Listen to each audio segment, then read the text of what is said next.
Hello, I'm Dr. Kevin Shaughnessy.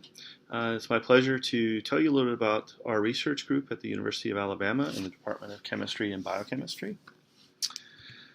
First, a little bit about myself. So I was born and raised in a small town in Nebraska, and then I went to the University of Nebraska where I earned my BS degree in chemistry, followed by a PhD at Stanford University working with Dr. Robert Weymouth. And then I went to Yale University to do a postdoctoral associateship with John Hartwig. And then in 1999, I came to the University of Alabama, where I've been ever since. And so I'm currently a professor of chemistry at the university. So our research group is focused on catalysis, primarily homogeneous catalysis. And so we're interested in using transition metals to promote bond formation primarily.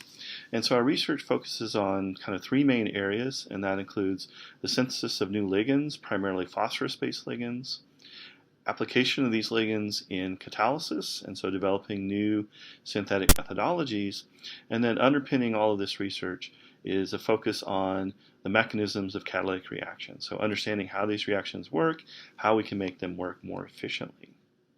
So I'll talk briefly about our interest in each of these areas. And so one area is the synthesis of new ligands. And so a couple of areas we've worked in recent years include the synthesis of ligands that have conformationally flexible substituents, which turn out to have interesting effects on catalyst performance.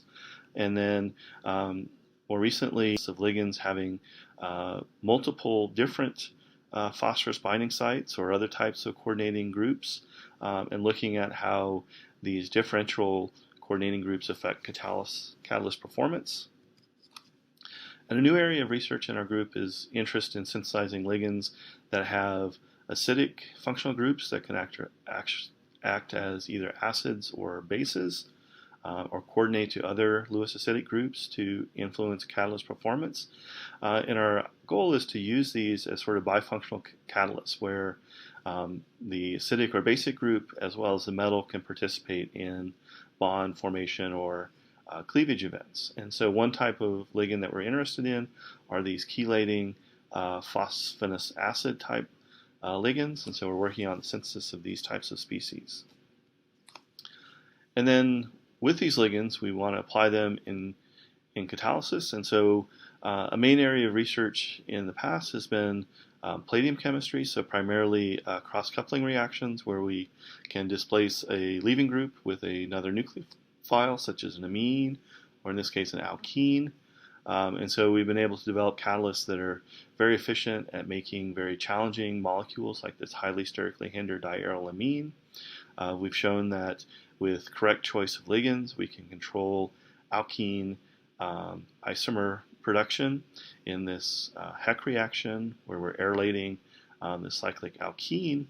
We've also found that these platocyclic complexes where the palladium is bound to a carbon of the ligand as well as phosphorus are effective for the fairly challenging cross-coupling of two different alkynes to give a single isomer of this E9 product, which is an important precursor to pharmaceutical compounds.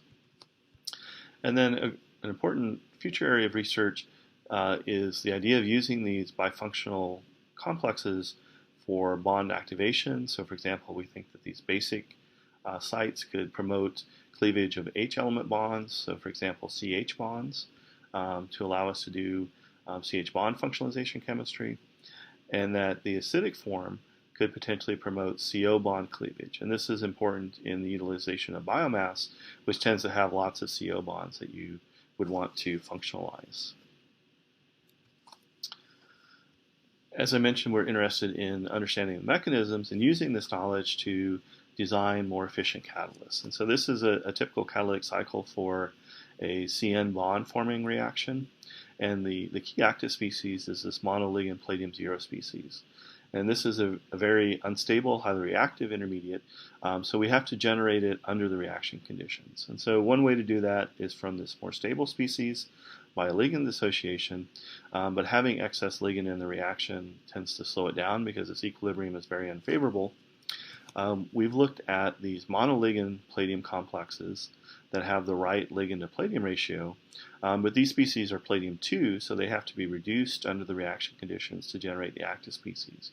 And so we're interested in how we can do that.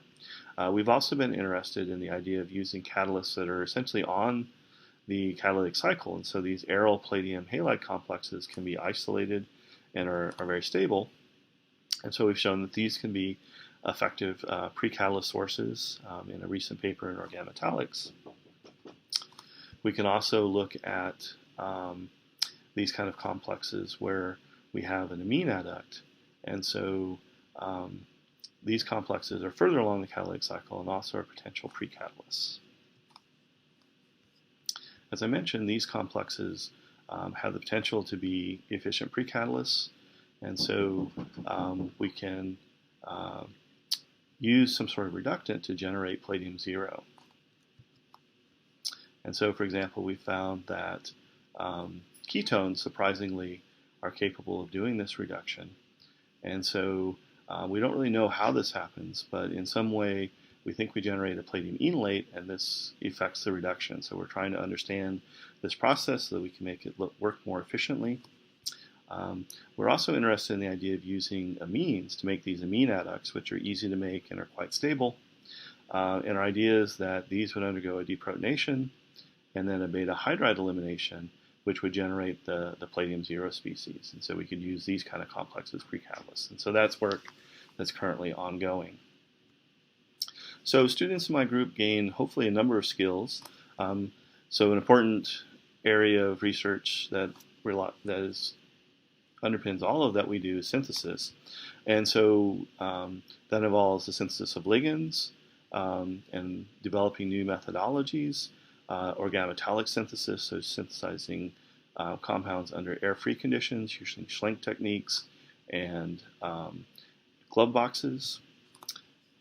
When you make compounds, you have to characterize them. We do a wide range of characterization techniques, primarily NMR, and we like to look at whatever nuclei are present, so proton and carbon in all cases, often phosphorus and other nuclei as necessary.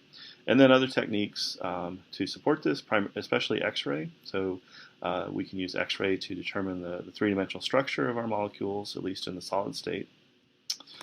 And then in our mechanistic studies, we use a lot of physical organic techniques, so looking at reaction kinetics, other techniques like isotope effects and electronic perturbation effects to understand the mechanism of catalytic reactions.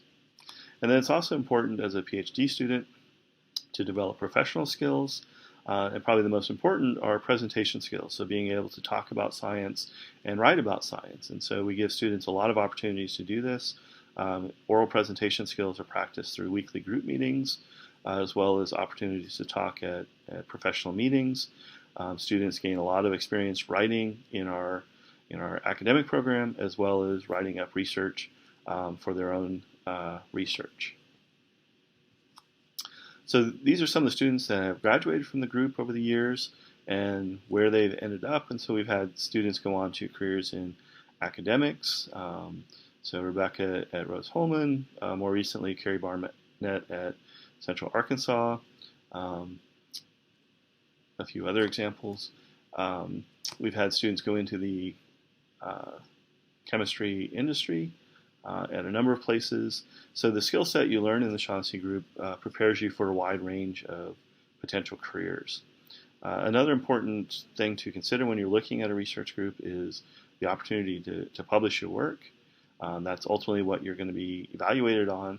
And so students in the group have been fairly successful with an average of a little over 3 papers per dissertation student. So this is the makeup of the current group. So I have a mix of graduate students and undergraduate students. We collaborate with a number of groups both on campus and off. And so we have research collaborations with Professor Dixon's group in computational chemistry.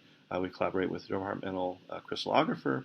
I didn't talk about it, but we have a heterogeneous catalysis collaboration with Professor Baker.